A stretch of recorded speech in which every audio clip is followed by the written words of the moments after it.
मेरा नमस्कार।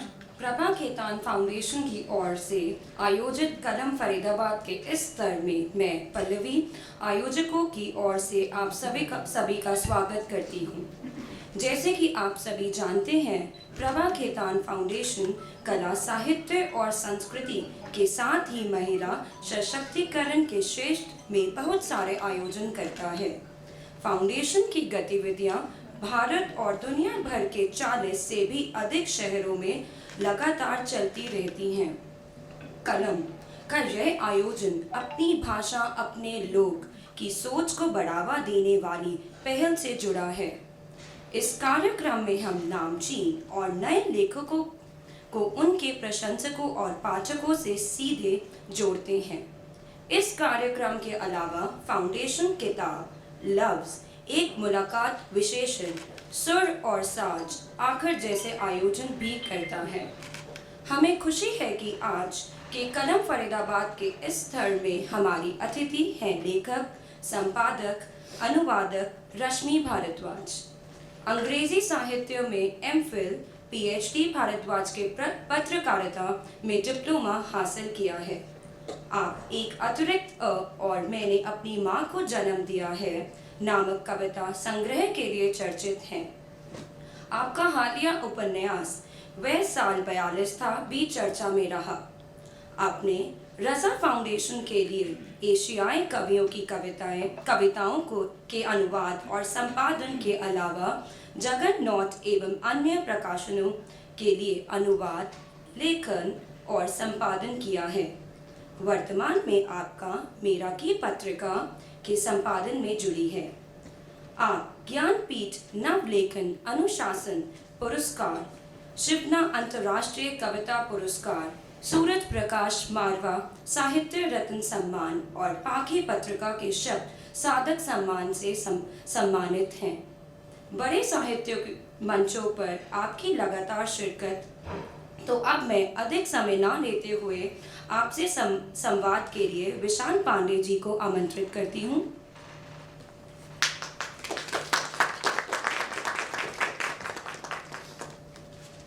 अब आप आराम से बैठिए और इस स्तर का आनंद लीजिए।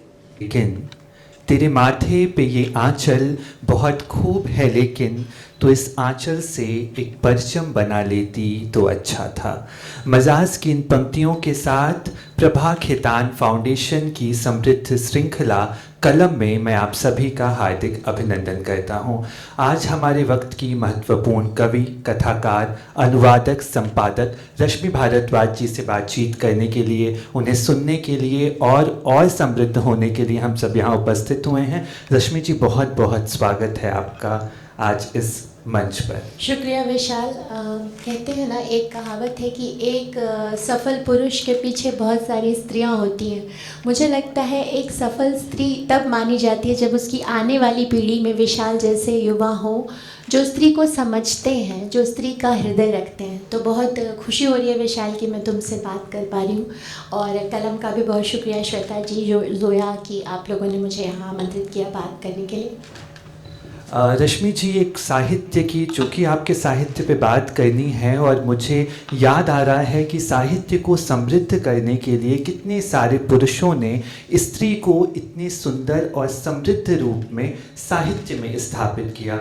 मुझे याद आ रही है मैथिली शरण गुप्त की यशोधरा, जो बुद्ध की नारी यशोधरा हैं, उनको किस तरह से मैथिली शरण गुप्त ने, अब उर्मिला कहाँ खो गई थी, ना हम उन्हें रामचरितमानस में देखते हैं, ना वाल्मीकि में दिखाई देती हैं। किस तरह से उर्मिला का रूप हमारे सामने साकेत में मैथिली शरण गुप्त लेकर आते हैं। एक बड़ी परंपरा रही है पुरुषों द्वारा समृद्ध नारी का रूप साहित्य में देने की, और आज हम सब उस परंपराओं पे बात करेंगे। चूँकि ये कार्यक्रम मुझे बताया गया कि नारी सशक्तिकरण के दिवस को हम सब समर्पित कर रहे हैं, तो मुझे बहुत अच्छा लग रहा है। और बहुत सारी स्त्रियों को पढ़कर पुरुष समृद्ध होता है और बहुत सारे पुरुषों को पढ़कर स्त्रियां समृद्ध होती हैं, और ये सब जीवन के दो पहिए की तरह होते हैं और जीवन इसी तरह से चलता है। मुझे बहुत खुशी हो रही है आपकी रचनाओं पर आज आपसे बात करने का अवसर मिल रहा है। आपकी पहली रचना एक अतिरिक्त जिससे नवलेखन सम्मान भी मिला। आपके अंदर कविता किस तरह से उतरती है, इसके बारे में बताएं। वो शुरुआत का समय हम जानना चाहेंगे रश्मि जी। की अतिशयोक्ति होगी कि मैं कविता से अलग तो खुद को मेरी कोई पहचान ही नहीं है। शायद कविता ने मुझे चुना है, मैं सौभाग्यशाली हूँ कि उसने मुझे चुना, और बहुत छोटी उम्र में चुना। जब अचानक मुझे लगा कि मैं कविता लिख सकती हूँ, तो पहले छंद में कविताएं लिखती थी, जो बच्चों की पत्रिकाओं में आप पढ़ते होंगे, नंदन वगैरह में। तो वो पढ़ के मुझे लगता है मैंने कुछ लिखा, तो मैं दौड़ के अपने नाना जी के साथ में रहती थी। बहुत सारा समय मेरा ननिहाल में बीता, क्योंकि मेरी माँ भी तब पढ़ रही थी। तो मैं उनको दिखाती थी, तो वो बहुत खुश होते थे। वो मुझे बताते थे ऐसे छंद बनाओ, ऐसे छंद बनाओ। तो शायद जब से मैंने पढ़ना लिखना शुरू किया है, तब से ही कविता मेरे साथ थी, उसने मुझे चुना। मैं थोड़ी अंतर्मुखी स्वभाव की बच्ची थी, तो मैं ऐसे, मुझे याद है कि मैं चलते फिरते गीत बनाती रहती थी और उनको गुनगुनाती रहती थी। तो इस तरह से कविता आई। और अब तो छपना बहुत आसान है, प्रकाशित हो जाते हैं। तब मेरा सबसे बड़ा सपना हुआ करता था कि मैं एक दिन प्रकाशित होंगी, एक दिन मेरी किताब होगी। तो इसी सपने के साथ मैं बड़ी हुई, और बीच में घर होता है, प्रेम होता है, बच्चा होता है, सपना भी कहीं धुंधला सा होता गया, लेकिन पढ़ना कभी नहीं छूटा, लिखना कभी नहीं छूटा। और फिर किताबें भी आई, उनका समय आया तो वो भी आने लगी। और शब्दों की अपनी ऐसी यात्रा रही है कि लोक मन तक आपकी कविताएं रश्मि जी पहुंचती रही हैं और लोगों को बहुत बहुत समृद्ध किया है। एक स्त्री, हम लोग कविता में बात करते हैं तो स्त्री कविता की बात करते हैं। वो कविता और स्त्री कविता से कैसे अलग है स्त्री कविता, इसके बारे में अगर कुछ कहें। देखिए, कविता अलग नहीं है। मुझे लगता है, इस बात से बहुत सारे लेखक हो सकता है कि सहमत ना हो, लेकिन मुझे लगता है कविता आपकी आत्मा का ही हिस्सा होती है। आप जो होते हैं वो कविता में उतर के आता है। आप कहानी बुन सकते हैं, कविता आपके मन को बुनती है। तो जब हम ऐसे, तो स्त्री कविता को स्त्री कविता कह के अलगा दिया जाता है, उसे बिल्कुल अलग एक खांचे में बंद कर दिया जाता है, जिसके मैं खिलाफ रही हूँ। लेकिन एक स्त्री होना भी अपने आप में कविता है। स्त्री एक कविता का जीवन ही जीती है। जिस तरह से स्त्री प्रेम कर सकती है, जिस तरह से वो घर बुन सकती है। फिर मैं यहाँ स्त्री को महान बनाए जाने के खिलाफ हूँ, क्योंकि महान बना के उसका बहुत शोषण हुआ है। लेकिन फिर भी मुझे लगता है कि जितनी क्षमता स्त्री में प्रेम कर सकने की है, अभी प्रकृति ने वो क्षमता पुरुषों को नहीं दी है। पुरुष कहीं ना कहीं प्रेम करता हुआ स्वार्थी हो जाता है, लेकिन स्त्री अगर प्रेम करती है तो सर्वस्व, अपने पूरे भाव से प्रेम करती है। फिर वो घृणा भी उतने ही सर्वस्व भाव से करती है, ये भी बात है। प्रतिशोध भी उतने ही सर्वस्व भाव से ले सकती है। इसलिए कमज़ोर मत समझिए अगर वो प्रेम कर सकती है।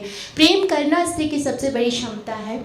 और चूँकि वो प्रेम करती है तो जाहिर सी बात है, उसकी दुनिया अलग हो जाती है। उसके सोचने का तरीका, उसका भाव, उसको चीज़ों को देखने परखने का नज़रिया, वो सब पुरुषों से थोड़ा अलग हो जाता है। उसका भाषा घर अलग हो जाता है। आपकी दो स्त्रियों को बात करते देखिए, कितनी आत्मीयता से वो बात करेंगी। उनके शरीर का हर अंग उस बात में इन्वॉल्व होता है। वो इतने बहनापे के साथ बात करती हैं, आंखें, ओठ, हाथ। दो पुरुषों को बात करते देखिए, कितने फॉर्मल तरीके से बात करते हैं, औपचारिक। तो यही स्त्री कविता में यही फ़र्क है कि जब आप स्त्री कविता को पढ़ेंगे, जब स्त्री कविता में जाएंगे, अगर वो स्त्री की लिखी कविता है, तो आप उसमें वहाँ उसका मन देखेंगे, उसकी आत्मा देखेंगे, उसके प्रेम करने की क्षमता देखेंगे। और साथ ही साथ अगर वो किसी चीज़ को प्रतिरोध के लिए चुनती है, तो वो प्रतिरोध भी आप वहाँ देखेंगे। तो यहाँ पे वो थोड़ी सी अलग हो जाती है पुरुषों की लिखी कविता से। और स्त्री साहित्य का में जब स्त्रियों ने बढ़ चढ़कर जिस तरह से भाग लिया, और हम 60वीं समय की बात करें 1960 के बाद, जिस तरह से महिलाएं लगातार साहित्य में आती हैं और अपना मन दर्ज करने लगती हैं, तो साहित्य का परचम लगातार और भी बुलंद होता जाता है। बिल्कुल, वर्मा को पुरखिन मान सकते हैं। बिल्कुल बिल्कुल। उसके बाद भी जो कृष्णा सोपती, मनु भंडारी, आगे जो झंडा लेकर आगे चलने वाली उषा प्रियंवदा का हम नाम लें, तो जिस तरह से उन्होंने स्त्री मन को दर्ज किया, शायद उस तरह कोई पुरुष नहीं कर पाता। इसलिए भी वो एक विवादास्पद हो जाएगा, क्योंकि पुरुषों को लगता है वो श्रेष्ठ है हर जगह, साहित्य से लेके राजनीति से लेके समाज तक। लेकिन हकीकत यह है कि अगर अभी तक स्त्री लेखन का संपूर्ण मूल्यांकन नहीं हुआ है, आपने उसे स्त्री कह के परे हटा दिया। जैसे आप घर में कहते हैं, अरे तुम चुप बैठो यार, मर्दों की बात है, बिल्कुल ऐसा ही आपको लगता है। हाँ, स्त्री है, थोड़ा बहुत कुछ लिख लेती है, थोड़ा बहुत कुछ पढ़ लेती है, सोच लेती है।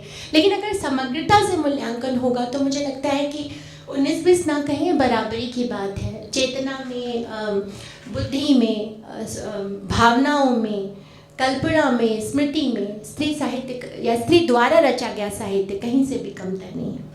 ये तो विश्व साहित्य से इसकी पुष्टि हो चुकी है। बिल्कुल। और अभी लगातार जिस तरह से स्त्रियां बहुत सारे मंचों पर हैं, बहुत सारे संपादन में हैं, अब हम कलम की बात करें, प्रभा खेतान फाउंडेशन जिस तरह से काम कर रहा है, स्त्रियां इसमें जिस तरह से आगे आ रही हैं, मुझे लगता है आने वाला भविष्य जो है वो बहुत सुरक्षित होगा स्त्री लेखन को लेकर, स्त्री साहित्य को संजोने को लेकर। मैं फिर से विमर्श की ओर चलूँगा और मैं आपसे सवाल करना चाहूँगा, ये जो नारीवाद है, जो स्त्री विमर्श है, जो एक आंदोलन शुरू हुआ था जिस लक्ष्य के साथ, आपको ऐसा लगता है कि वो आगे आने पर कहीं अपना रास्ता भटक गया है और वो देह विमर्श की तरफ बढ़ गया है? वो समाज के लिए कितना बेहतर है और कितना नुकसानदेह आने वाली पीढ़ी के लिए? रश्मि जी।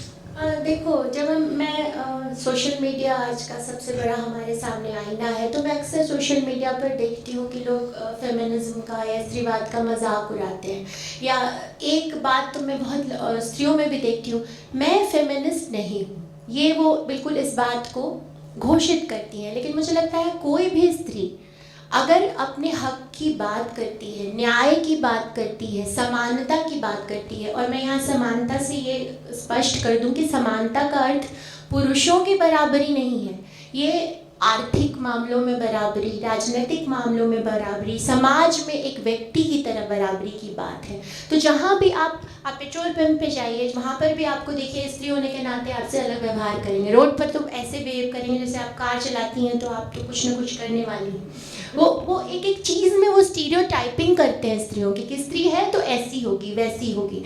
तो इन सब चीज़ों के पीछे एक स्टीरियोटाइप के विरोध में स्त्रीवाद था। लेकिन जब मैं ये पढ़ती हूँ कि मैं फेमिनिस्ट नहीं हूँ, या स्त्रीवादियों को एक ऐसे पोर्ट्रे करते हैं जैसे उनके तो सींग लगे हुए हैं और वो पुरुषों के कत्ल के लिए निकली हैं, तो ये गलत है। और इसके पीछे कहीं ना कहीं हम स्त्रियों की भी गलती है कि हम सैद्धांतिकी से दूर हो गए हैं। हमने पढ़ना लिखना छोड़ दिया। हमें लगता है कि हम जो मर्द कर रहे हैं वो करना ही स्त्रीवाद है, और हम जिस अतिवाद के विरोध में स्त्रीवाद की बात हमने की थी, हम खुद उस अति की ओर चल पड़े हैं। हमें लगता है कि पुरुषों का विरोध करना, घर तोड़ना, एक्स्ट्रा मैरिटल अफेयर या ड्रग्स या शराब या ये सब कुछ ये निजी चयन हो सकते हैं, और मैं इसमें सही और गलत भी नहीं कहूँगी कि क्या सही क्या गलत, लेकिन ये स्त्रीवाद नहीं है। और जहाँ हम इन चीज़ों को स्त्रीवाद से जोड़कर परचम लहराने की तुमने बात की, स्त्रीवाद का परचम लहराने लगते हैं, वहाँ हम अपने उद्देश्य से बहुत भटक जाते हैं। आज भी हम नागरिक के तौर पर पूरी तरह से स्वीकृत नहीं है। पहला स्त्रीवाद का मूवमेंट कब शुरू हुआ था? जब सिविल मूवमेंट के दौरान लगा कि अब नागरिक अधिकार पुरुषों को मिल गए, स्त्रियों को नहीं मिले। वोट देने का अधिकार हमारे पास नहीं था। आज भी घरों में स्त्रियां अपने मन से वोट नहीं कर पाती। जहां पति देंगे, जहां पिता देंगे, वहां वोटिंग होती है। आपने देखे होंगे कितने सरपंच हैं जो अपनी पत्नियों को खड़ा कर देते हैं, लेकिन काम कौन करता है? उसके घर का मुखिया मर्द काम करता है या बेटा काम करता है। तो आज भी हम एक नागरिक के तौर पर स्वतंत्र नहीं है। तो स्त्रीवाद एक नागरिक के तौर पर बराबरी चाहता है कि जिस देश में हम रहते हैं, जिस मिट्टी में हम रहते हैं, वहाँ हम बराबर के नागरिक हैं। हमारे सारे सामाजिक अधिकार, राजनीतिक अधिकार, आर्थिक अधिकार हमें मिले। अब कोरोना के समय में ज़्यादातर स्त्रियों को निकाला गया, ये कह के कि तुम्हारे घर में पुरुष कमाने वाला तो है, उसको ज़्यादा ज़रूरत है। क्यों? स्त्री को भी तो बराबर की ज़रूरत है। तो ये सब चीज़ों के लिए, लेकिन जहाँ हम इसको देख के, जो तुमने वो सवाल किया कि भटक गया है, जहाँ हम उसे सिर्फ देह की आज़ादी से जोड़ देते हैं। देह की आज़ादी भी एक मसला है। अबॉर्शन के लिए तक हमने लड़ा, अधिकार के लिए हमें अबॉर्शन तक का अधिकार नहीं था, उसके लिए भी 1980s के आसपास में स्त्रियों ने लड़ाई लड़ी थी अमेरिका में। तो जब हम अपनी देह में ही भटक जाते हैं, हमें लगता है कि देह की स्वतंत्रता ही स्त्री स्वतंत्रता है, तो हम रास्ता भटक जाते हैं। और मुझे लगता है कि आने वाली पीढ़ी फिर भी बहुत चेतना संपन्न है। जो बहुत बाद की पीढ़ी है वो हिंदी से दूर हो रही है, साहित्य से दूर हो रही है, लेकिन उसमें एक चेतना है। उसको पता है कि वो पुरुष के बराबर करने को स्त्रीवाद नहीं कहते हैं। तो मुझे आने वाली पीढ़ी से आशा है कि वो अपनी मंजिल तलाश लेगी, रास्ता बना लेगी। और रास्ता बनने भी लगा है। रश्मि जी, ऐसी न जाने कितनी कलम हैं जो बहुत कुछ समृद्ध करने वाला साहित्य रच रही हैं और हम सब बहुत सुंदर भविष्य सोच सकते हैं। मैं विमर्शों से इतर फिर एक बार कविता की तरफ लौटूंगा, क्योंकि कविता को ही आपने जीवन कहा और बहुत कुछ कविता हमें देती है, एक सुंदर समाज देती है।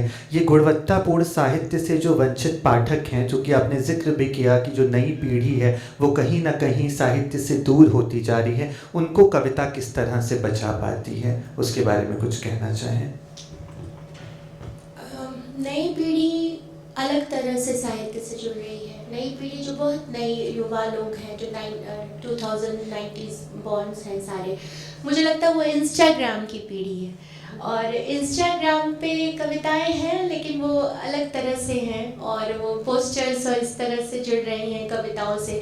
मैं फिर भी उसको एक आशावाद की तरह देखती हूँ कि धीरे धीरे स्वाद लगने की बात है। वहाँ से स्वाद जो लग गया अगर साहित्य का, तो वो किताबों की ओर भी आएंगे। भले ही वो उसको ई बुक में पढ़ें या सुने, ऑडियो में सुने, लेकिन लगने दीजिए जो जैसा चल रहा है जीवन जीने का तरीका उनको वहाँ से मिल पाएगा उन कविताओं से।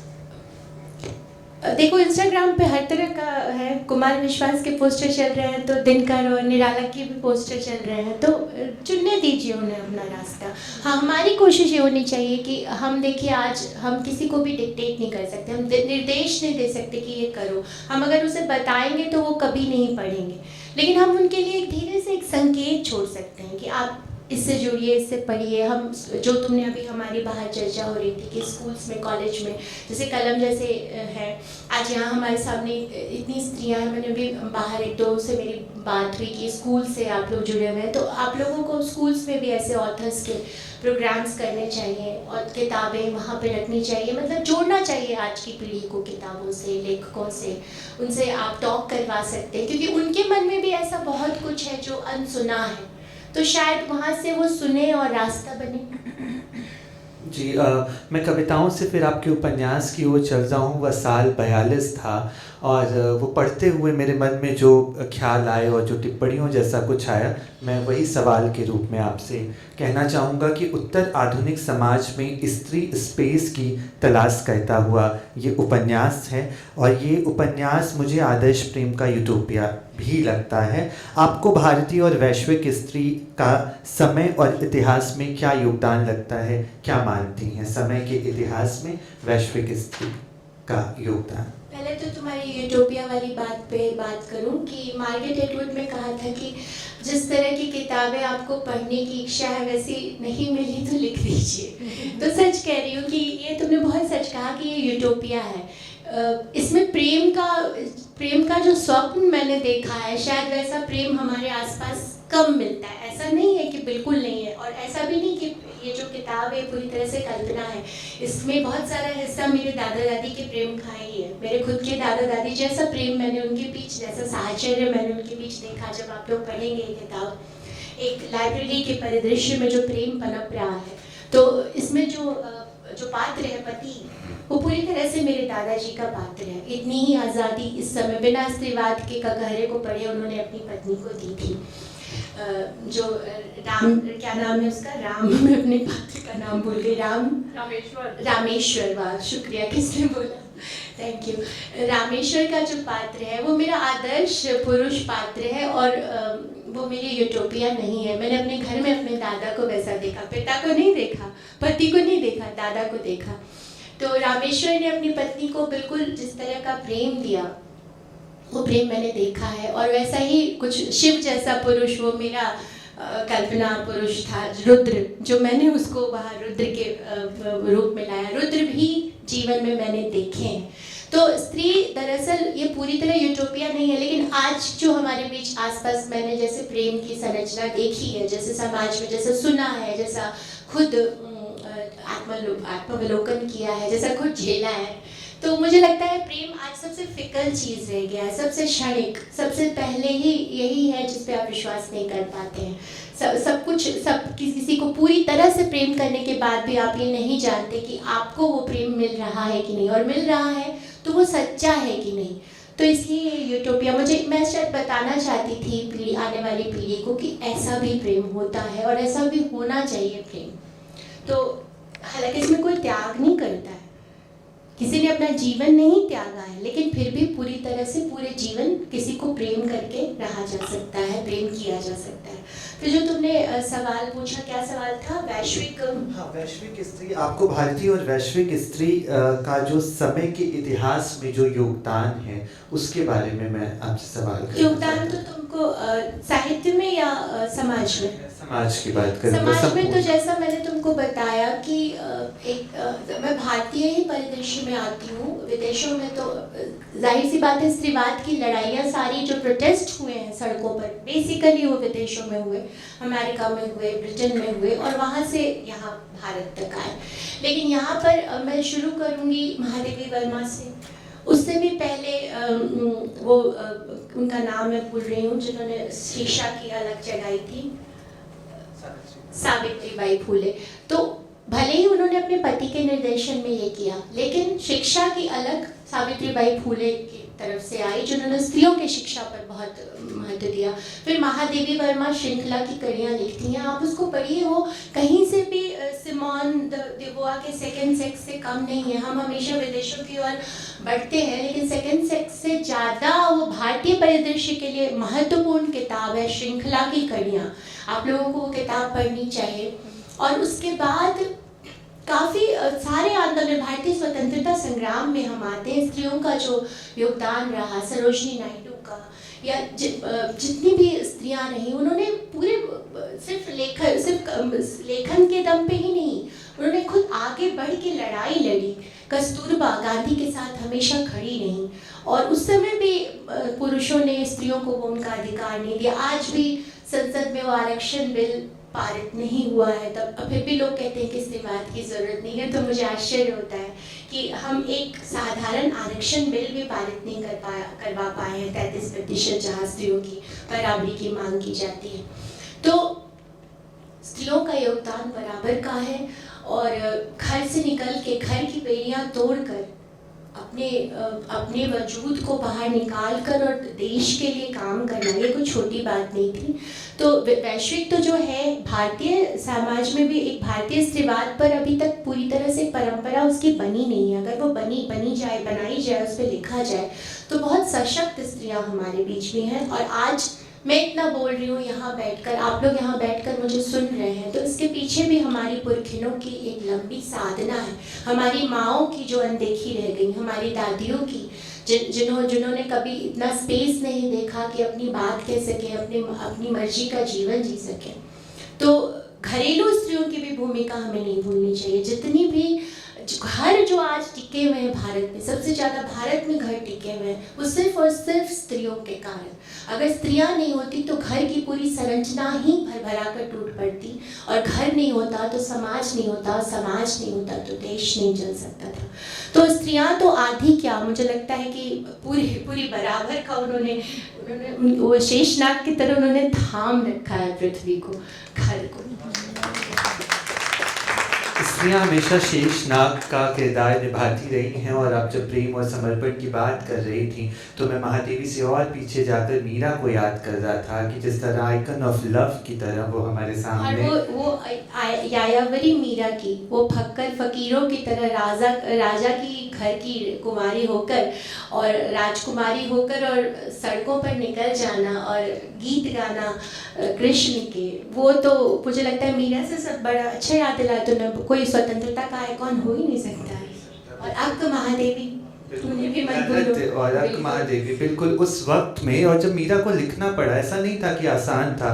रात में जंगल को पार करते हुए, न जाने कितनी नदियों को पार करते हुए, और मीरा फिर आरोप लगाती भी हैं कि संतन दिख बैठ लोक लाज खोई। अगर वो कॉन्फ्रेंसेस ऐसे बैठ के कर रही हैं संतों के साथ, तो ऐसा नहीं है कि उनका आंचल बेदाग रह गया, उस पर भी लगातार आरोप लगते हैं। और अभी रश्मि जी ने कहा कि राजमहल में रहती थी और उसकी भी शिकायत करती हैं कि सास लड़े मेरी ननद खिजावे राड़ा रहा रिसाए, और पूरा परिवार उनके खिलाफ हो गया है, लेकिन मीरा जो हैं वो प्रेम में इस तरह से समर्पित हैं श्री कृष्ण के कि उन्हें कुछ भी दिखाई नहीं दे रहा। ये बहुत बड़ा उदाहरण है स्त्री चेतना का, स्त्री स्वातंत्र का। मैं इसी रश्मि जी आप कुछ कह रही हैं, मैं इसी सवाल एक बात कहूँगी कि मुझे तो मीरा से बहुत ईर्ष्या होती है जब वो कहती है संतन ढिग बैठी बैठी लोक लाज कोई कहा करे कोई, कुछ भी मेरे चरित्र पर कोई कहे, और वो पूरा मतलब आज़ाद स्त्री की तरह सड़कों पर घूमती हैं, जो संतों के साथ संगति करती हैं। तो हम आज की जो स्त्रियां हैं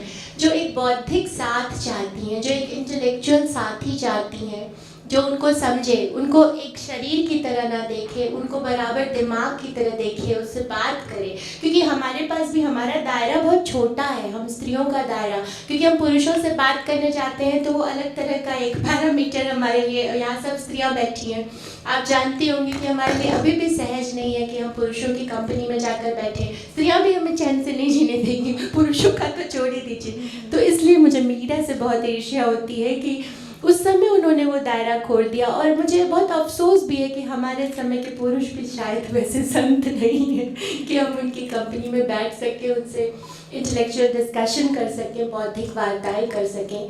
तो ये शायद हर स्त्री का सपना है, संतन ढिग बैठी बैठी, कि संतों की संगति मिल सके, उनसे ऐसी वार्ता हो सके जिससे हमें कुछ बौद्धिक और कुछ भावनात्मक खुराक मिल सके। लेकिन अफसोस मेरी पीढ़ी तक ये सहज नहीं हुआ है कि स्त्री पुरुष अपने दायरे को छोड़कर संवाद कर सके, सहज बातचीत कर सके।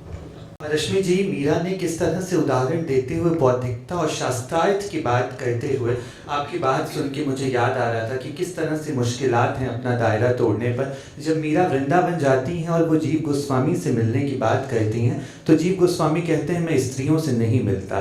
स्त्रियों से न मिलने की बात पर वो किस तरह की बात कहती हैं, ये बौद्धिकता देखिए। वो कहती हैं कि मुझे तो लगता था इस पूरे विश्व में, इस लोक में केवल और केवल कृष्ण पुरुष हैं, बाकी तो सब स्त्रियां हैं, और आपको लगता है कि आप पुरुष हैं। और ऐसी बात सुनकर जीव गोस्वामी आते हैं और उनको नतमस्तक हो जाते हैं। ये मीरा का शास्त्रार्थ है, ये मीरा की बौद्धिकता है। और अभी मुझे लगता है कि स्त्रियों को, स्त्री साहित्य को, स्त्री कविता को, स्त्री समाज को आज भी इसी बौद्धिकता और इसी समर्पण की ज़रूरत है। वो पुरुषों से तो बहुत बहुत ऊपर हो जाती हैं, और शायद इसलिए ही जो मैंने बात शुरू में कही कि यशोधरा कितनी बड़ी हो जाती हैं। अंत में जब बुद्ध आते हैं लौट कर और कहते हैं भिक्षाम देही, तो ये समर्पण देखिए कि पति चला गया है, छोटा सा राहुल है, उसको पाल पोस कर बड़ा करती हैं, और एक वही सहारा होता है पति के जाने के बाद। और अंत में जब भिक्षाम देही करके वो चौखट पे आते हैं तो यशोधरा को देखिए, वो कहती हैं तुम भिक्षुक बनकर आए थे, गोपा क्या देती स्वामी, और था अनुरूप एक राहुल ही, रहे सदा यह अनुगामी। तेरे दुख में मेरे दुख में भरा विश्व सुख, क्यों न भरूं मैं फिर हामी। अब तो राहुल के चले जाने पर अगर वो विश्व सुख के लिए, कल्याण के लिए जा रहा है, तो इससे बड़ा सुख मेरे लिए कुछ नहीं हो सकता। मेरे दुख में भरा विश्व सुख, क्यों न भरूं फिर मैं हामी। बुद्धम शरणम धम्मम शरणम संघम शरणम गच्छामि। और इस तरह से कह के यशोधरा कितनी महान हो जाती हैं। हम सबको उस परंपरा का वाहक बनने की बहुत ज़रूरत है। रश्मि जी, मैं फिर इस उपन्यास पे सवाल करके, और फिर मैं चाहूँगा कि आप अपनी कुछ कविताएं भी हमें सुनाएं, क्योंकि ये बहुत सुंदर मौका है। कविताओं से अच्छा हम ऑडियंस से संवाद भी, हाँ, हम करेंगे ज़रूर। उसके बाद हम ऑडियंस से भी कुछ सवाल करेंगे, लेकिन हमारे समय की महत्वपूर्ण कवित्री साथ में है, तो मुझे तो वो एक आकर्षण है कि मैं इनसे कविताएं सुनूं। हमारे समय में तिथिवार उपन्यास लिखने की परंपरा रही है। वृंदावन लाल वर्मा को और सबको याद करते हैं। मुझे वह साल 42 था। ये उपन्यास तिथिवार उपन्यास की तरह है। क्या ख्याल आया मन में, ये तो बिल्कुल खत्म सा हो गया था, अब कहीं नहीं दिखते हैं तिथिवार उपन्यास, तो क्यों इसको तिथिवार उपन्यास शीर्षक आपने रखा रश्मि जी? इस पेज से भी पर्दा हटाइए। ये काल्पनिक कथा पूरी तरह नहीं है। जो उसमें 1942 की जो आज़ादी, जो भारत छोड़ो आंदोलन की पृष्ठभूमि में ये रचा गया है, तो ये बिहार के बेगूसराय जिले में वो जिस पुस्तकालय का मैंने यहाँ जिक्र किया है, वो पुस्तकालय वहाँ पर मौजूद है, और अब तो एक बहुत ही समृद्ध साहित्य केंद्र के रूप में विकसित हो चुका है। तो ये उस समय उस पुस्तकालय में आज़ादी की गतिविधियाँ होती थी। वामपंथी ज़्यादा वहाँ पर, भगत सिंह और इन लोगों का, चंद्रशेखर आज़ाद का प्रभाव था वहाँ पर। तो वो पुस्तकालय एक मंदिर में इसलिए बनाया गया कि वहाँ पर मंदिर के बहाने क्रांतिकारी साथी मिल सकें और पर्चे आते थे। उस समय दिनकर उस समय नए नए लिख रहे थे। दिनकर की का युवा जोश वाली कविताएं वहाँ पर उसके पैम्पलेट्स आते थे। तो वो लोग वहाँ पैम्पलेट्स बनाते थे और गांव-गांव जाकर एक आंदोलन जैसा उनको जागृत करते थे। तो ये कहानी मैंने सुनी हुई थी और जैसा मैंने तुमको बताया कि दादा दादी के प्रेम को भी मैंने देखा और उनका भी मैंने कुछ थोड़ा, तो ये कहानी वहाँ से मेरे दिमाग में थी। कई सालों से ये कहानी थी, इसको जब आना था तब ये आई, जब ये लिखी गई, लेकिन ये बहुत सालों से मेरे दिमाग में थी कि मुझे ये कहानी लिखनी है। रुद्र का किरदार भले ही पूरी तरह से काल्पनिक है, लेकिन रुद्र एक किसी भी स्त्री का ड्रीम बॉय हो सकता है। तो रुद्र इस तरह से विकसित हुआ, लेकिन रूप का किरदार काल्पनिक नहीं है, रामेश्वर का किरदार काल्पनिक नहीं है। और वो जो 1942 का पूरा बैकग्राउंड है, तो हम आज़ादी का अमृत महोत्सव मना रहे हैं। तो इस पृष्ठभूमि में आप देखिए कि कौन सा समय था जो सबसे महत्वपूर्ण था। भारत छोड़ो आंदोलन 1942, जब एक तरफ विश्व युद्ध और एक तरफ देश में ऐसा हो रहा था कि बस अब आज़ादी मिलने को रही, और उसके बीच में प्रेम, और प्रेम जो आज भी नहीं है। तो कहीं ये सारी चीज़ें, क्योंकि मेरा मानना है कि प्रेम में भी आज़ादी बहुत महत्वपूर्ण है। प्रेम वही जो स्पेस देता हो और स्पेस लेना जानता हो। अगर हम किसी को बहुत हावी हो जाएं, पति पत्नी के बीच प्रेम सबसे पहले क्यों ख़त्म होता है? कभी सोचा है आपने? क्योंकि हम बहुत कंट्रोल करने लगते हैं, हम एक दूसरे को स्पेस देना भूल जाते हैं। तो सबसे पहले प्रेम शादी से भाग जाता है, शादी रह जाती है, प्रेम खत्म हो जाता है। तो इस वजह से नहीं, स्त्रियाँ भी करती हैं, स्त्रियाँ भी बहुत कंट्रोल करती हैं। ये मैं नहीं कहूँगी, पुरुष तो अलग तरह से कंट्रोल करते हैं, स्त्रियाँ अलग तरह से, दोनों के टूल्स अलग अलग हैं। स्त्री होने के नाते मैं जानती हूँ। तो बेसिकली स्पेस देने की बात इसमें कही है, आज़ादी की बात कही गई है। एक आपने कहावत भी सुनी होगी, आप जिससे प्रेम करते हो उसे आज़ाद कर दो, अगर वो तुम्हारा है तो वो तुम्हारा रहेगा। तो कुछ इसी तरह की बात है। और यहाँ जो कैरेक्टर है अनाहिता, तो तुमने ये कहा कि वैश्विक और हमारे देश में भारतीय स्त्री का क्या योगदान है, तो मैं कहूँगी अनाहिता जैसा किरदार हमारे देश की स्त्रियों का, क्योंकि ये जो एक स्त्री है ये कला से प्रेम करती है। आज के समय में ऐसी भी स्त्री की कल्पना की जा सकती है जिसे प्रेम है अपने पैशन से, और उसका पैशन कोई पुरुष नहीं है। जहाँ भी उसे ये लगता है कि उसकी कला के, उसकी पेंटिंग के आड़ में कोई पुरुष या कोई रिश्ता आ रहा है, वो वहाँ से निकल पड़ती है, और ये बिल्कुल स्वीकार्य होना चाहिए। हम हमेशा यशोधरा की बात ही क्यों करें, हम हमेशा सीता की बात ही क्यों करें, हम एक ऐसी स्त्री की कल्पना क्यों नहीं करें जो अपने लिए जीना चाहती है, जो अपने पैशन, अपने शौक, अपने उसकी ज़िंदगी का मकसद घर या साथी या प्रेम या बच्चा नहीं है। हम एक ऐसी स्त्री को स्वीकार क्यों नहीं कर पाते? तो अनाहिता वही किरदार है जो प्रेम करती है, लेकिन वो पहले खुद से ज़्यादा प्रेम करती है, वो अपनी कला से ज़्यादा प्रेम करती है, और इसलिए वो अपने पहले बॉयफ्रेंड को इसलिए छोड़ देती है, बहुत प्रेम में होने के बाद भी, क्योंकि वो उसको डिक्टेट करने लगता है कि तुम ये बनाओ और ये नहीं बनाओ पेंटिंग में।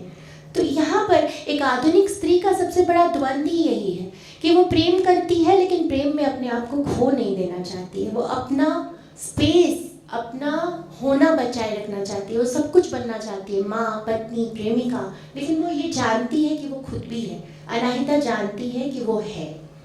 तो यही एक, और स्त्री का अस्तित्व तभी बचेगा जब पितृसत्ता की बनाई हुई जो बेड़ियां हैं वो टूट जाएंगी। उन बेड़ियों को टूटने के लिए ही सारी जद्दोजहद हमें करने की ज़रूरत है। उसमें स्त्री और पुरुष दोनों के साथ की बहुत ज़रूरत है। एक कॉमन आइडियोलॉजिकल ग्राउंड चाहिए जहाँ पर एक स्त्री और एक पुरुष आपस में संवाद कर सके। जैसे आज हम और तुम यहाँ बात कर रहे हैं, बहुत अच्छा है कि एक पुरुष होने के नाते तुम मुझसे बात कर रहे हो, ताकि हम बहुत चीज़ों पर स्पष्टता से बात कर सकें कि विरोध या हिंसा या प्रतिरोध हमारा मार्ग नहीं है। हम बस चाहते हैं कि सुने जाएं, हमें कहने का मौका मिले, और हमारा एक कॉमन ग्राउंड बने जहाँ हम सह अस्तित्व, कोऑर्डिनेशन, को लिविंग कर सकें, एक साथ प्रेम से जी सकें। कि इस धरती हमने वो सपना नहीं देखा कि हमें पूरी दुनिया औरतों की बना देनी है, कोई भी ऐसा नहीं चाहेगा, लेकिन हमें पूरी पुरुषों की दुनिया भी नहीं चाहिए, उसमें हमारा भी पूरा योगदान है, स्पेस है हमारा भी।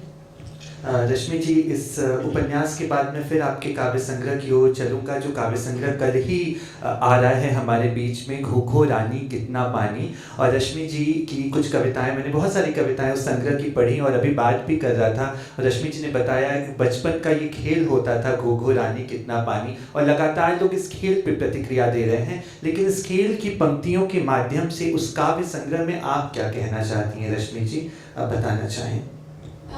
इसमें बहुत सारी बातें हैं, ये बहुत प्रतीकात्मक नाम है घो घो रानी कितना पानी। अगर आप लोग कोई पूर्वांचल की तरफ के हैं तो शायद आपने ये खेल जाना होगा कि उसमें एक घेरा बनाते हैं चारों तरफ से, और बीच में रहती है जो रानी है, वो घो घो रानी है। शायद वो गोल गोल रानी रहा होगा, क्योंकि वो गोल गोल नाचते हैं, वो फिर बाद में देशज टूट के घो घो बन गया। तो वो पूछते हैं उससे कितना पानी कितना पानी, पानी बढ़ता जा रहा है, वो उसके पैरों तक है, फिर उसके कमर तक आ रहा है, फिर उसके कंधों तक आ रहा है, और वो घूमे जा रही है, रास्ता देख रही कि किधर से निकल भागूं। वो लोग उसको घेरा बना के खड़े, उसको भागना है, कंधे तक आ गया पानी, सर पे आ जाए इससे पहले वो डूब जाए, उसे वहाँ से निकल के भागना है। तो मैं बहुत छोटे शहर से आती हूँ, कस्बाई शहर है मेरा, मुजफ्फरपुर बिहार। मैंने अपने आसपास स्त्रियाँ देखी हैं कि कैसे पूरा जीवन उन्होंने घेरे में बिताया।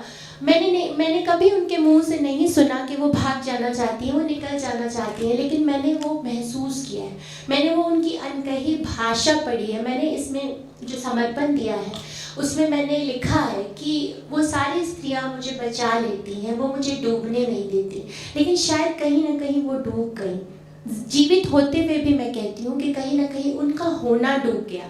जैसे मैंने अपने घर में अपनी मौसियों को देखा है कि बहुत ही टैलेंटेड थी वो, बहुत खूबसूरत और टैलेंटेड लड़कियां, जिनको अगर स्पेस मिलता, जिनको अगर इस पितृसत्ता में थोड़ी सी अपॉर्चुनिटी मिलती, जो वो छीन नहीं पाई।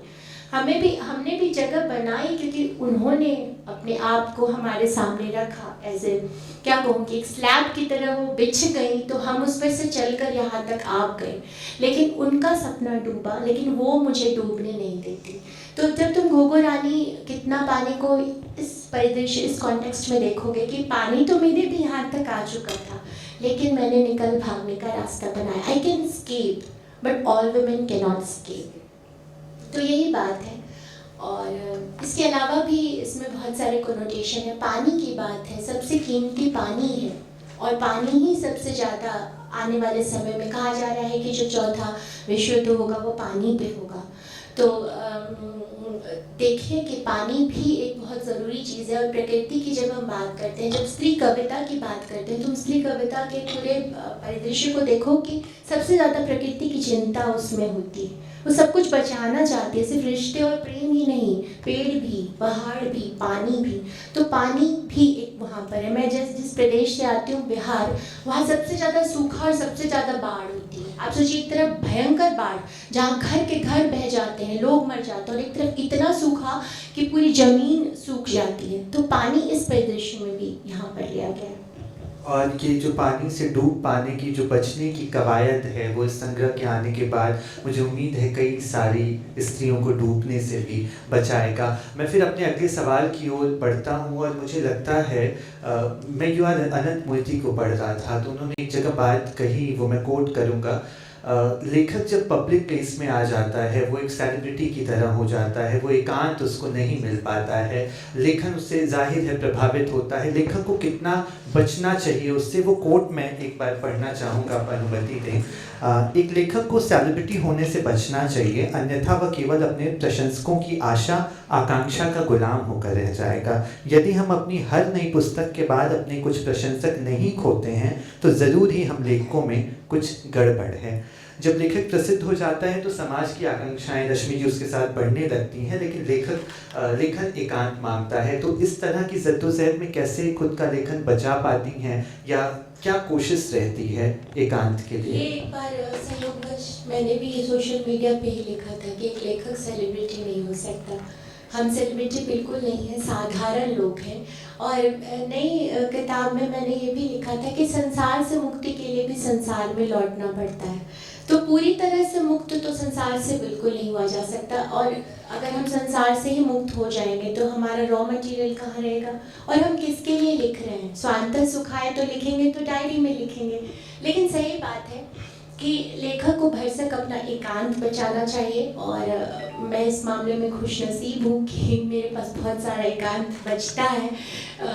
बस मेरी बेटी और मेरे डॉग्स जितना मुझे परेशान न करें, उसके बाद का सारा समय सोशल मीडिया पे मैंने अपने आप को बहुत कंट्रोल किया हुआ है। वो एक सिग्नल आ जाता है मुझे कि मेरा 2 घंटा पूरा हो गया, उससे ज़्यादा मैं सोशल मीडिया पे नहीं रहती, बल्कि और कम करने के उसकी मेरी चाहत है।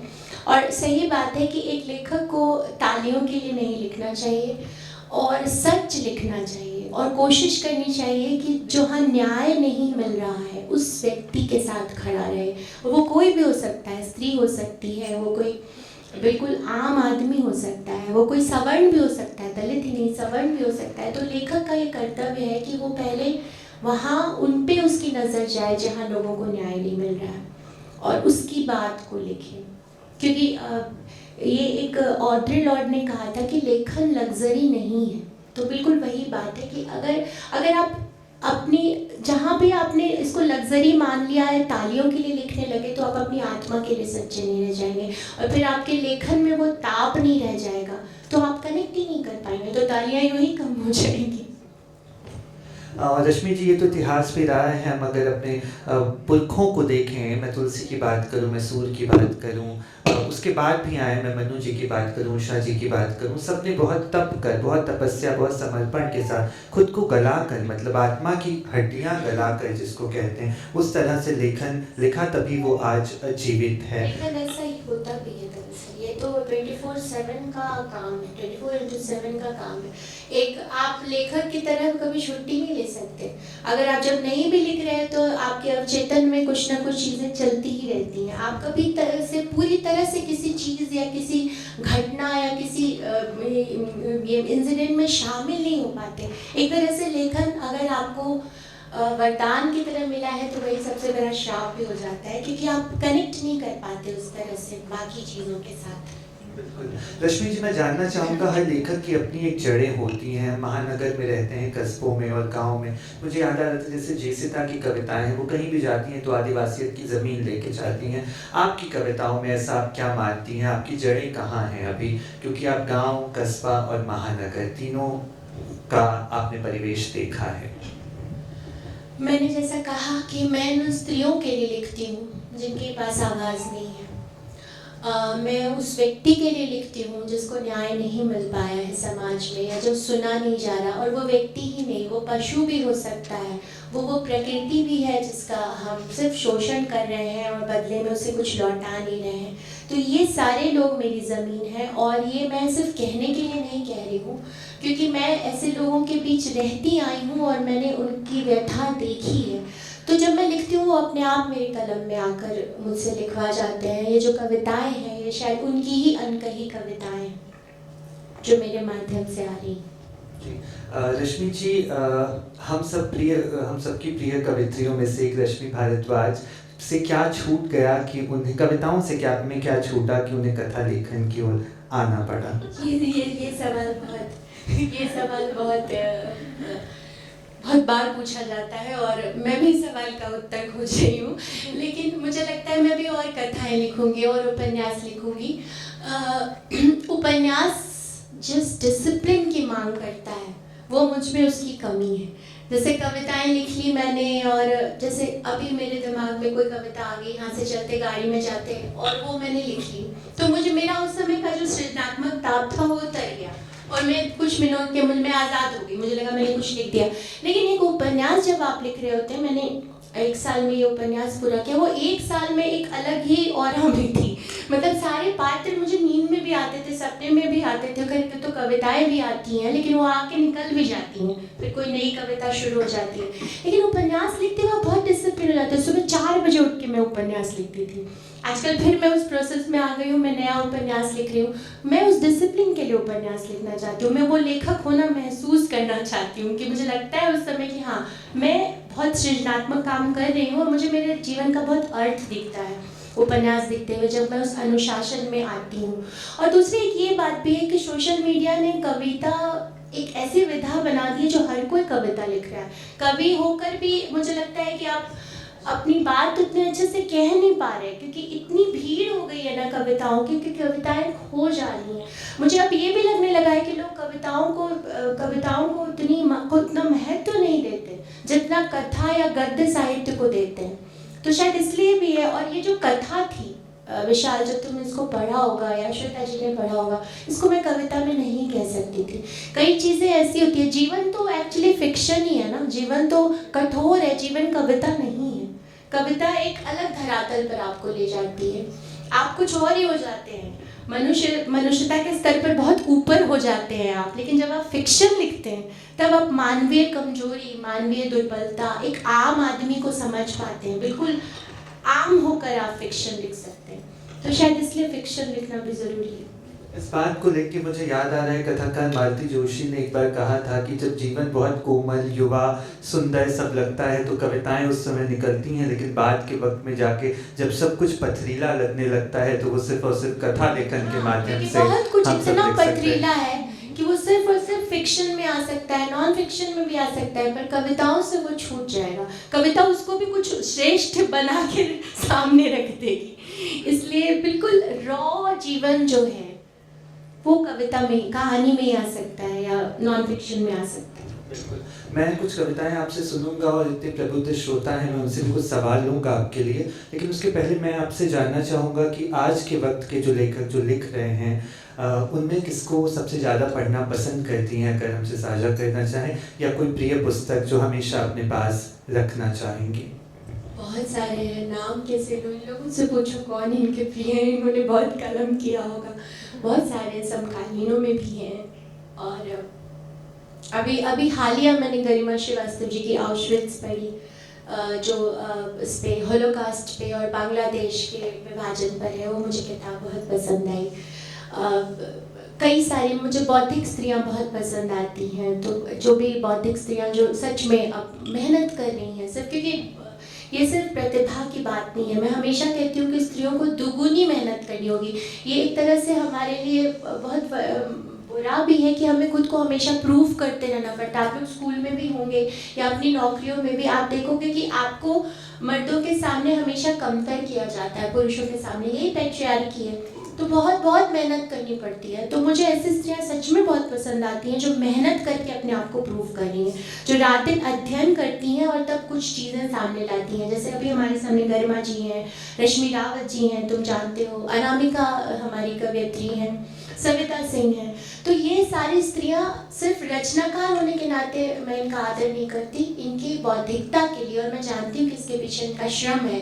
इस स्ट्रक्चर में रहते हुए जहाँ पर हमेशा आपको एक सेकंड आइडेंटिटी की तरह माना जाता है, आपको डबल करना पड़ेगा। आप कभी भी इस चीज़ को वेकेशन की तरह या प्लेजर की तरह ले ही नहीं सकते। ये हमारा दुर्भाग्य है कि हम हमेशा उस प्लेजर से वंचित हो जाएंगे जो मर्द बड़ी आसानी से ले लेते हैं। लेकिन ये करना पड़ेगा। अभी हमें थोड़ा लंबा रास्ता है खुद को प्रूव करने के लिए, तब शायद आने वाली जनरेशन के लिए उतना मुश्किल नहीं रह जाएगा। और आपने जिनके नाम लिए, डॉक्टर अनामिका, डॉक्टर रश्मि, सविता जी, गरिमा जी, इन्होंने तो कई नाम मैं भूल भी गई हूँ जो मेरे दिमाग में नहीं है, लेकिन इस तरह की जो भी स्त्री का तुम्हारे दिमाग में चेहरा आता है, जब तुमको पता चल जाएगा कि ये अपने समय में दुगनी मेहनत कर रही हैं यहाँ तक आने के लिए, तो उनके प्रति नेचुरली मेरा आदर जाता है। और ये लगातार पितृसत्ता और नहीं का परचम जो है वो लगातार लेके चल रही है, और रास्ता बनाने को पढ़ने पे पता चलता है। सात्विक विरोध है, सकारात्मक विरोध है, ध्वंस कर देने वाला, मिटा देने वाला नहीं है कि किसी की लकीर, अरे उन्होंने तो सच में बड़ा काम कर दिया, पुरुषों ने, उनके पास सब कुछ था,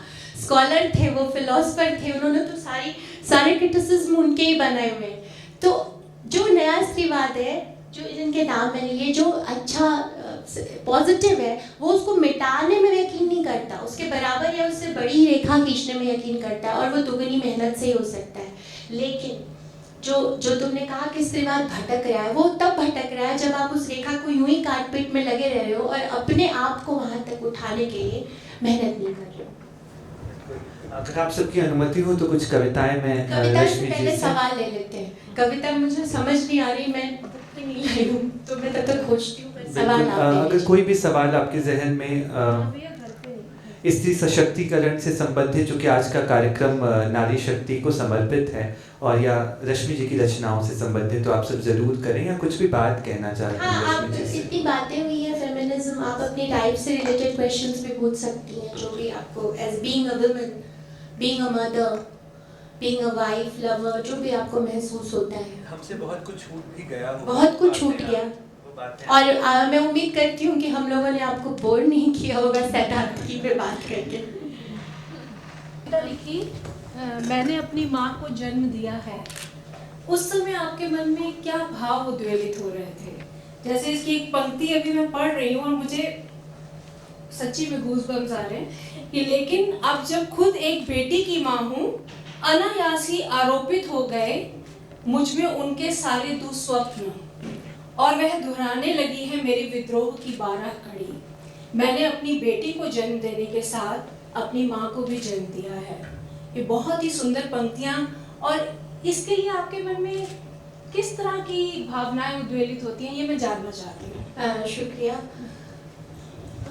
मैंने अपनी माँ को जन्म दिया है।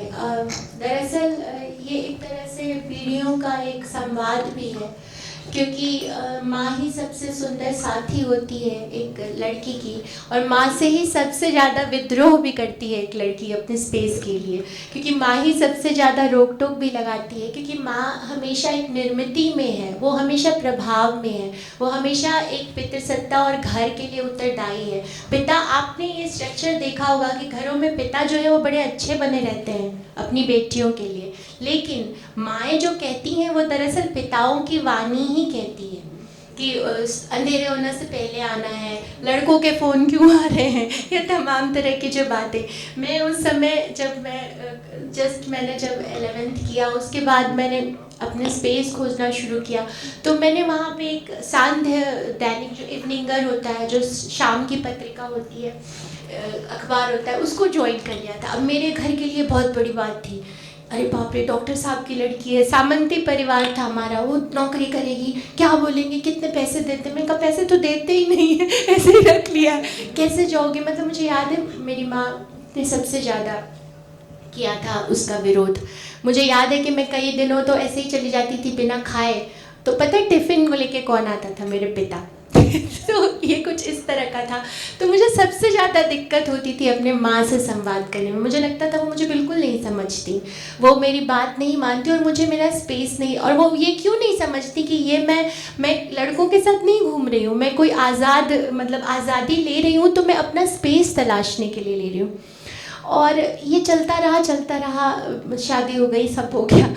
अब धीरे धीरे मैंने देखा कि उनमें एक बहुत बड़ा रूपांतरण हुआ है, वो बहुत अच्छे से मुझे समझने लगे, और मुझे ही नहीं, मुझसे ज़्यादा वो मेरी बेटी की स्वतंत्रता के लिए मुझसे कहती हैं। और अब जब मैं माँ बन गई हूँ, तो कई तरह के दुस्वप्न मेरे दिमाग में आ गए, कई तरह के भय, जो कि आप सब उस भय को महसूस कर सकते हैं, जो 8 बजे के बाद ही दिल्ली की सड़कों पर आप कोई भी औरत महसूस कर सकती है। तो अब जब मैं अपनी बेटी से वही संवाद करती हूँ, तो ऐसा लगता है जैसे हिस्ट्री रिपीटेड हो रहा है, क्योंकि वो आज की स्त्री है, आज वो मुझसे 4 कदम आगे है। उसने कोई फेमिनिज्म नहीं पढ़ा, लेकिन वो फेमिनिज्म को मुझसे अच्छे से मुझे पढ़ा सकती है। जिस तरह की वो बातें करती है, वो जितनी प्रेजुडिस फ्री है, जितना आज की जनरेशन का दिमाग, जितने सारे पूर्वाग्रह होते हैं, जितने सारे, उन सब से बहुत फ्री दिमाग पढ़ रहा है। मैं उम्मीद करती हूँ कि as a teacher, as a mother, आप लोग उसको करने दीजिए। ज़्यादा से ज़्यादा क्या हो जाएगा, हम हमेशा सोचते हैं कि स्त्री है, दाग लग जाएगा, स्त्री है, कुछ बुरा हो जाएगा।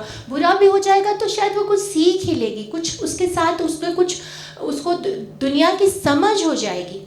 इसलिए मुझे यही सारी चीज़ों से ये कविता आई थी कि वो सारे दुस्वप्न आज मुझ में आ गए, वो सारे भय मुझ में आ गए। मैं उससे लड़ती हूँ, मैं हमेशा कहती हूँ I don't want to be like my mother, but फिर भी मैं कहीं ना कहीं I am becoming like my mother.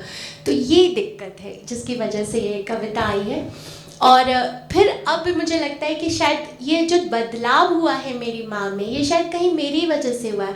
अंत में उन्हें ये महसूस हुआ कि अगर ये लड़ती थी, अगर ये अपने स्पेस के लिए लड़ती थी, तो ये करना चाहती थी। नहीं तो वो शायद मेरी बहुत अच्छे घर में शादी हो जाती, और जो मैं आज हूँ शायद मैं वो नहीं हो पाती। मैं बहुत बड़ी डॉक्टर, इंजीनियर, MBA हो सकती थी, लेकिन जो मैं हूँ वो नहीं हो सकती। तो मैंने अपनी माँ को इसलिए जन्म दिया है कि आज जो मेरी माँ है, उन्हें मैंने ऐसा गढ़ा है धीरे धीरे, एक एक ब्रिक बाय ब्रिक। तो ये बेटी के जन्म की देने की बात नहीं है, ये एक्चुअली मैंने अपनी माँ को जन्म दिया है, एक नई औरत की तरह।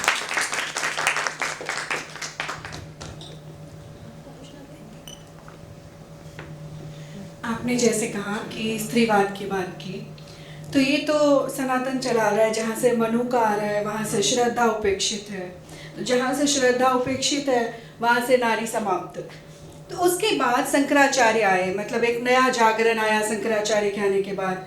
तो बचपन में जब मम्मी कहती थी कि दुर्गा चालीसा पाठ करो हर दिन पढ़ के तब आप जाओ स्कूल, तो वो लाइन आता था क्या था, शक्ति गई तब मन पछताए, शक्ति रूप के मन का मर्म न पायो, शक्ति गई तब मन पछताए। समझ में नहीं आता था। फिर धीरे धीरे पता चला, दादी माँ कहानी सुनाती थी कि महिलाएं ऐसी नहीं होती हैं। मैं भी पूर्वांचल से हूँ, मधुबनी डिस्ट्रिक्ट से हूँ, तो एक्चुअली विरासत हमारा ऐसा ही रहा है, साहित्य से ही रहा है। तो कहते थे कि दादी माँ कहती थी स्त्रियाँ ऐसी नहीं रहती थी, हमारे वहाँ तो तोते भी संस्कृत में बात करते थे, हमारे तो कुएं पर जो पनिहारिन होती थी वो भी संस्कृत में ही जवाब देती थी। तो मैं कहती थी तो फिर आप ऐसे क्यों हो कि खाली दीवार पे ऐसे पेंटिंग्स बनाती हो, और आप दादाजी तो कहीं नहीं ले जाते, और हर जगह तो दादाजी जाते। तो कहने और दादाजी को ये जो सपोर्ट मिलता है घर में वो कौन देता है, वो तो हम देते हैं। तो मैं कहती थी आपको तो कोई जानता नहीं है, गांव में जब जाओ तो फलाने की पोती हैं, ठीक है।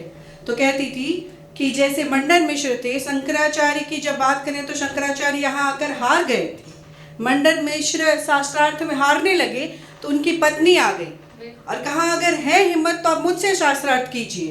तो उन्होंने कहा मैं स्त्रियों के मुंह नहीं लगता, आप जाइए घर संभालिए। तो उन्होंने कहा पाइए तो सही, और उसके बाद शंकराचार्य को उन्होंने हरा दिया। हालांकि पहचान की मोहताज रही हैं हमेशा से स्त्रियां, पहचानी जाने के लिए कहती रही हैं, पर जरूरत नहीं पड़ी, हमें तो कहीं जरूरत नहीं लगी। हमें तो लगा जितना उपेक्षित हुए उतने ही ताकत से हम वापस आ गए, और सबको ही नजर आता है, हर जगह छा जाते हैं। सुंदर बस ये तो मैं कह रही हूँ कि जैसे कि आपने ये बात सोची कही, तो ये स्वतंत्र विचार, मतलब आप कोई फेमिनिस्ट वाली बात तो आपने की ही नहीं कि आप हमदर्दी चाहिए, औरतों को ये चाहिए। मुझे तो लगता है ये आरक्षण वगैरह सब छोड़ देना कोई चाहिए। भी चीज नहीं चाहिए भाई, ना प्रेम ना हमदर्दी, और हमें ये आरक्षण भी नहीं चाहिए, हमें तुम्हारी बराबरी करनी ही नहीं है। बराबरी बिल्कुल नहीं करनी है। मैं भी बिल्कुल सही बात कर रही हूँ। क्योंकि सृष्टि जहाँ आई, जहाँ मनु आए, वो तो प्रजा से ही उलझ गए। यदि श्रद्धा नहीं आती तो मनु को कौन संभालता? दरअसल जानती है ये सृष्टि कहाँ चलती? दरअसल ये पुरुषों के थोड़ी खिलाफ बात जा रही है, लेकिन पुरुष जो है वो बहुत अच्छी तरह से जानते हैं कि स्त्रियों की ताकत क्या है। स्त्रियां सिर्फ दिमाग से ही ताकतवर नहीं है, वो दिमाग आत्मा से भी बहुत ताकतवर है। जो एक शिशु जन्म का दर्द होता है, मैं दावे के साथ कह सकती हूँ कि आसान नहीं है किसी पुरुष के साथ उसे झेल जाना। या नॉर्मल भी आप देखो, मैं पुरुषों को मैं पहले से माफ़ी मांगती हूँ कि मैं पुरुषों को साधारण से दर्द में बहुत कराहते रोते हुए देखती हूँ, लेकिन स्त्रियाँ बड़ा से बड़ा दर्द चुपचाप झेल जाती हैं। तो दरअसल स्त्रियाँ बहुत ताकतवर हैं, बहुत सामर्थ्यशाली हैं, और मुझे लगता है कि ये हमारे पुरखों ने, आदिमों ने ही बहुत पहले ये बात समझ ली थी। इसलिए सबसे पहले एक स्त्री को घेरा, विवाह संस्था बनाई और उसे बंद किया, घर में बंद करो, एक कब्जे में आ गई। कब्जे में करना, आप देखो कि सबसे ज्यादा पुरुष आपको कब्जे में करना चाहते। कंट्रोल किसको किया जाता है? जो आपसे ज्यादा ताकतवर हो। और ये सिद्ध है कि स्त्रियां ज्यादा ताकतवर हैं, इसलिए उन पे कंट्रोल करने की जो है। और अब तो ये भी तय हो गया है कि शरीर में भी स्त्रियां कमज़ोर नहीं हैं। जिस तरह से आप देखो कि हैवी लिफ्टिंग और सब कर रही हैं, तो शरीर में भी अगर उस तरह से उन्हें बचपन से ट्रेन किया जाए तो वो शारीरिक रूप से भी कमज़ोर नहीं है। तो ये बिल्कुल सही बात आपने कही कि जो क्षमतावान है, जो सामर्थ्यवान है, उसे ही कंट्रोल किया जाता है, उस पर अधिकार की बात की जाती है। स्त्रियों में हर चीज़, सेक्सुअलिटी स्त्रियों की सबसे ज़्यादा है, तो जाहिर सी बात है कंट्रोल तो करना पड़ेगा ना, नहीं तो फिर आज़ाद हो जाएंगी तो दिक्कत है।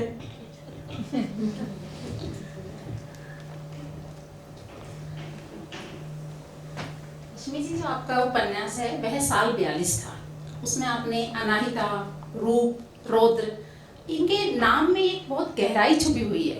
तो आप अनाहिता के माध्यम से किसे दर्शाना चाहती हैं? अनाहिता जो आहत न हो, अनाहिता आज की स्त्री है। बिल्कुल आज की, बिल्कुल शेमलेसली, हर बंधन से फ्री, उसको किसी बात की लज्जा नहीं है। हम सब औरतें गिल्ट, मैं भी अनाहिता नहीं हूँ, शायद मेरे आगे वाली पीढ़ी अनाहिता की तरह आए। हम सब में गिल्ट है। आप देखो, हम यहाँ बैठे हैं, हमारा आधा दिमाग घर की ओर है, हमारे बच्चे की ओर है, पति की ओर है। हम कभी अपने लिए हम जी नहीं पाते। हम कहीं भी मैं हमेशा कहती हूँ कि जब मैं बाहर जाती हूँ अपने लेखकीय दौरों पर, तो मैं अपने घर को पैक करके लेके जाती हूँ। हर 1 घंटे पे मैं घर पे कॉल करती हूँ अपनी बेटी को कि ठीक हो ना, सब ठीक है ना। हम कभी भी अपने लिए जी नहीं पाते, जबकि पुरुष के साथ ऐसा नहीं है। वो आराम से अपना बैग उठाते हैं, बाहर निकल जाते हैं, उनको कोई बैगेज लेके नहीं चलते। अनाहिता ऐसी स्त्री है जो बैगेज लेके नहीं चल रही है, वो अपने लिए जी रही है, अपनी कला के लिए जी रही है, और वो आहत नहीं होती है। भले उसका दिल टूट जाए, प्रेम बिछड़ जाए, वो अपने लिए जीना चाहती है। और रूप एक पारंपरिक स्त्री है, लेकिन बहुत ही, जैसा आपने अपनी दादी के लिए बोला, रूप उस तरह की स्त्री है। वो जानती है कि वो बहुत शक्तिशाली है, लेकिन वो बहुत प्रेम से उस घर के बंधन में बंधी हुई है। हाँ, जैसे आपने नाम का चुनाव किया, रूप और रौद्र, दोनों ही एक दूसरे के विपरीत दिखाई दे रहे हैं। रुद्र जो है, मुझे लगता है ये सबसे ज्यादा स्त्रियां शिव की पूजा करती हैं, क्योंकि शिव से बड़ा प्रेमी कोई नहीं है, जिसने सती की भस्म लगाकर पूरा जीवन जिया, और पार्वती तक को इतनी तपस्या करनी पड़ी। तो राम स्त्रियों के फेवरेट पुरुष नहीं है, कृष्ण भी नहीं है, कौन है? शिव है। स्त्रियां शिव को चाहती हैं, भले उसके साथ उसे प्लेजेंट संसाधन नहीं मिले, सारी सुविधाएं न मिले, हिमालय पे भी रह लेंगी, लेकिन पति हो तो शिव जैसा। तो रुद्र जो है उसमें शिव का प्रतिरूप है। बिल्कुल ठीक। आपके ये जो नाम है, ये आकर्षित करते हैं कि हम वो उपन्यास को पूरा पढ़ें, उसके बारे में जानें। बिल्कुल, आप पढ़िएगा, मुझे खुशी होगी। Thank you. एक ये शब्द है, ये भी पूर्वांचल का शब्द है, पलक लोरी, मतलब जिसकी आंखों की पलकों पे आंसू रखे रहते हैं। स्त्रियों के साथ ये भी कहा जाता है ना, बहुत रोती हैं, लेकिन मुझे लगता है जो रोना भूल गया ना, उसका हृदय साफ नहीं रहता। पुरुषों के साथ बड़ी दिक्कत है, हमने इतनी कंडीशनिंग कर दी है कि अरे लड़कियों की तरह रो रहे हो, अरे उसे रोने दो, तो शायद वो थोड़ा रो सकना इंसान होने का सबूत है। तो ये पलक लोरी, मेरी दादी बहुत रोती थी, बात बात पे रोती थी, आंखों पे उनके आंसू रहते थे, तो तुरंत फिर सब पोंछ के आंसू और काम में लग जाते थे। तो उनपे ये कविता है, दादी मिट्टी में जब बीज डालती, कहती अपने दुख गार रही हूँ।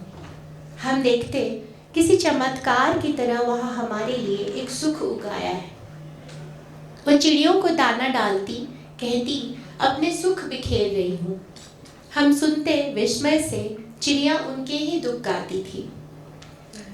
नदी से मिलती, माथे से लगाती उसका पानी, कहती नेह छोर सी बहती रहना धिया पुता के जीवन में। धिया पुता मतलब बच्चे। हम कौतुक से देखते, हमारे आंगन में एक नदी बहती ही रही। घोर प्रलय के दिनों में वह जल से ही प्रार्थना करती, सबकी रक्षा की, जल सबको सहेज लेता। घाम के सूखे दिनों में, घाम मतलब गर्मी, घाम के सूखे दिनों में आकाश ताकती, किसी से पहरों बतियाती। हम आश्चर्य से देखते, घास की मुरझाई दे हरी हो रही है, हरी हो गई है। मेरी वह पुरखिन एक एक कर चले गए उसके कई जन्मना, उसकी ही आंखों के सामने से। वह घर को थामे रही शेषनाग की तरह। रात के गहन अंधकार में सामा चकेवा, सीता या गांव की कुसुमी का दुख कहते वैसे ही रोती, जैसे अपना दुख बांझ रही हो। पलक लोरी थी वह, उसकी आंखों का पानी कभी नहीं सूखा। मैं भी उसके जैसी हूँ, बात बात पर रो देती थी। अब व्यवहारिक होने की कोशिश में जब भी मजबूत होने का अभिनय करती हूँ, बहुत असहाय, बहुत निर्बल हो जाती हूँ। मुझसे क्या बतियाएंगे पेड़ चिड़िया या मनुष्य। मेरे पास तो मेरे ही दुख का जल तक शेष नहीं रहता। ये भी एक आधुनिक स्त्री का द्वंद्व है। उसे हमेशा खुद को एम्पावर्ड वुमेन बना के रखना है, दिखाना है, अभिनय करना है। ये भी हम स्त्रियों का हमारा एक कर्ज की तरह कि हमें हमेशा एक फेस के ऊपर आवरण बना के रहना पड़ता है, हमें प्रेजेंटेबल बने रहना पड़ता है। और इतनी सुंदर कविता और उतनी ही सुंदर प्रस्तुति, और आज की बातचीत के बाद स्त्री और पुरुष जो हैं वो, जैसा मैंने शुरू में कहा कि एक ही गाड़ी के दो पहिए, हम सबको लड़ने की ज़रूरत है पितृसत्ता से, जिनको बुना है स्त्री और पुरुष दोनों ने मिलकर।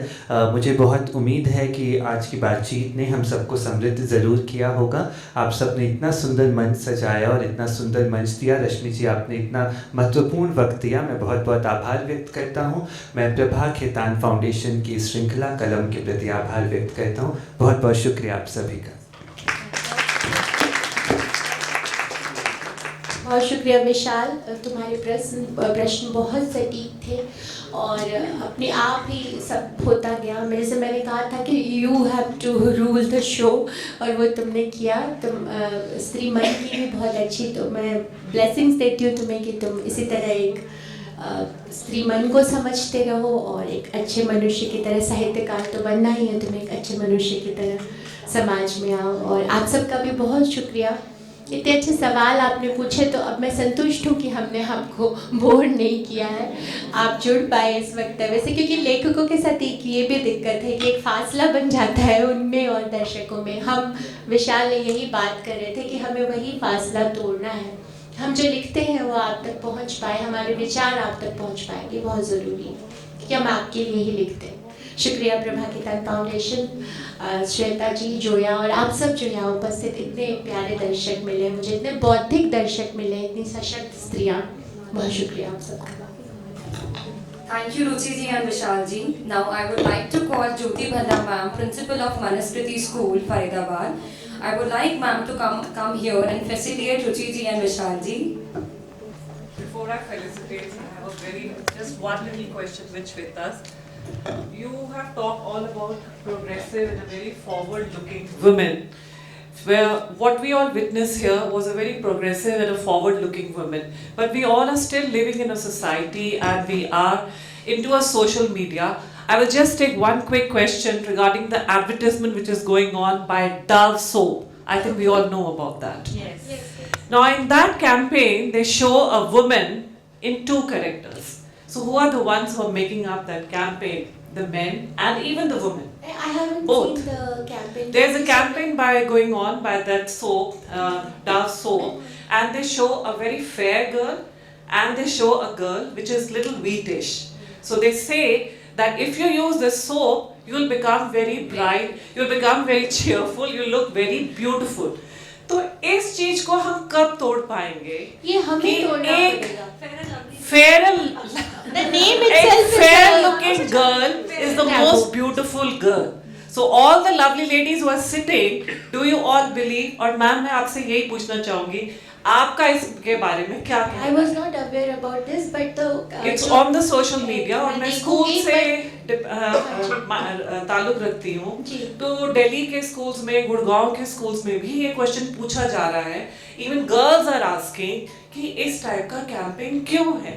सिर्फ यही नहीं, ये पूरा जो विज्ञापन इंडस्ट्री है ये इसी तरह से चल रही है। वो स्त्रियों को एक प्रोडक्ट की तरह प्रस्तुत कर रही है, चेहरे की तरह।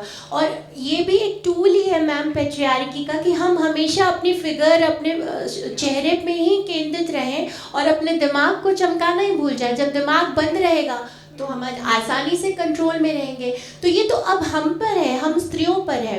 पुरुष इससे आज़ाद है, भले ही वो अब थोड़े बहुत वो लोग भी ग्रूमिंग सेशन वगैरह ले रहे हैं, फिर भी मुझे लगता है वो इस कंडीशनिंग से आज़ाद है। वो कभी नहीं सोचते कि भाई हम सबसे सुंदर बन के जाएं, पर हम स्त्रियां कपड़े, इवन मैं भी, I am not free with that. We always think about cloth, we always think about makeup. एक कपड़ा पहना दूसरा रिपीट नहीं करना है। तो ये हमें सोचना है कि ये एक्चुअली हमारे जाल हैं जिनमें हमें बहुत सालों से फंसा के रखा गया है। और अगर हम अब भी नहीं निकले, और स्त्रियों में ही आपस में बांट दिया जा रहा है कि जो सबसे सुंदर है, भाई वैवाहिक विज्ञापन मैट्रिमोनियल्स आप देख लो, फेयर, वेरी फेयर गर्ल चाहिए। हाँ, तो ये एक अपमान है जो हमारे साथ किया जा रहा है कि हमें सिर्फ और सिर्फ चेहरे के तौर पर हमें परखा जा रहा है। तो हमें तो शुरुआत करनी पड़ेगी ना इसके लिए। इसमें हम सब इन्वॉल्व हैं। जब हम लोग, जब आप वो मैट्रिमोनियल की बात करते हो, बिल्कुल, तो बहू ढूंढने के लिए हम ही सबसे आगे बोलते हैं कि प्रिटी बहू मिल जाए, बहुत सुंदर सुंदर, लड़की और हम मिल जाकर जाए। कहते भी अरे बहुत सुंदर बहू लेकर हाँ। आए आप, तो ये और हमें अपने कपड़ों से में भी लड़ना पड़ेगा। हमने अपने आप को खुद ही बांधा हुआ है। बाजार से तो हम तब लड़ेंगे ना, पेट्रियार्की से तब लड़ेंगे जब हम अपने अंदर की इस कंडीशनिंग से लड़ेंगे। हम सब कंडीशनड हैं कहीं ना कहीं, हमें इस तरह से बचपन से कंडीशन। आपको याद होगा माएँ कहती थी उपटन लगाओ, सुंदर बनो, साफ दिखो, अरे कैसा पंचर जैसा चेहरा बनाया हुआ है, that word is somehow in our mind that we always have to look beautiful. इसमें मैं ये भी कहूंगी कि हम इसको नेगेटिव क्यों देख रहे हैं? Women is synonymous to beauty, so why not admire that? लेकिन जब आप एक ऐसे देखें कि एक जगह किसी स्त्री को आपको कमतर बनाया जा रहा है और किसी को सिर्फ इसलिए अच्छा कहा जा रहा है क्योंकि वो सुंदर है, और उस स्त्री में कितनी प्रतिभा है इसको दरकिनार कर दिया गया, और वो स्त्री भी इसलिए सारे प्रिविलेज ले रही है बिकॉज शी इज ब्यूटीफुल। इसको तोड़ना है ना। We can't stereotype beauty. Exactly, and you know, और कौन कहता है black is not beautiful या British is not beautiful? Beauty is in our eyes of beholders.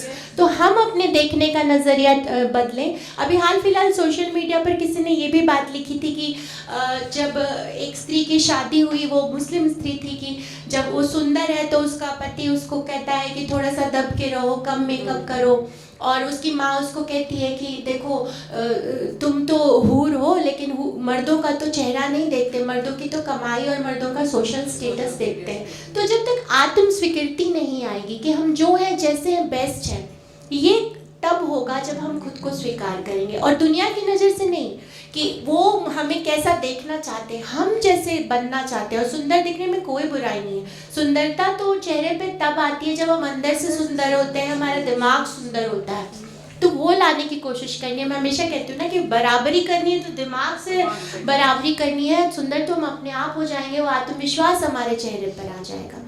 We don't have to look beautiful for others. We have to look beautiful for ourselves. So on this note, I think we all should be taking it. And I'm going to report, to write about that Dove wala vigyaapan. Takeaway for today's session. मेरे ख्याल से पूरे session का जो निचोड़ है वो यही है, self love.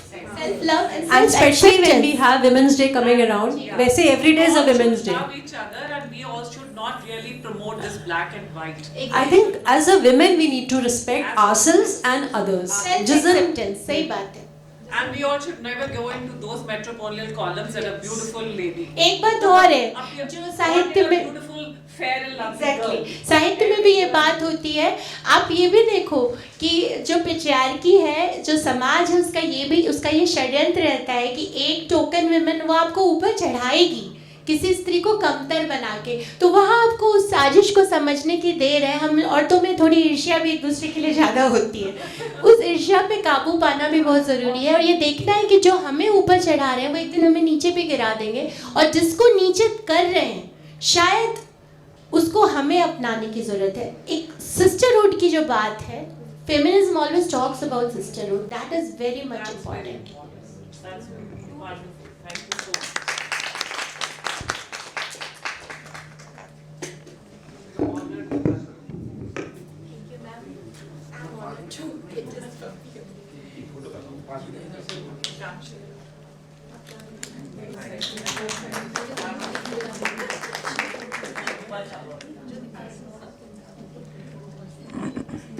Prabha Khaitan foundation और अपने सहयोगियों की ओर से मैं आप सभी अतिथियों का हार्दिक आभार प्रकट करती हूँ, खासकर हमारे अतिथि रश्मि भारद्वाज जी और उनसे रोचक बातचीत कर हमारे इस शाम को यादगार बनाने वाले विशाल पांडे जी का।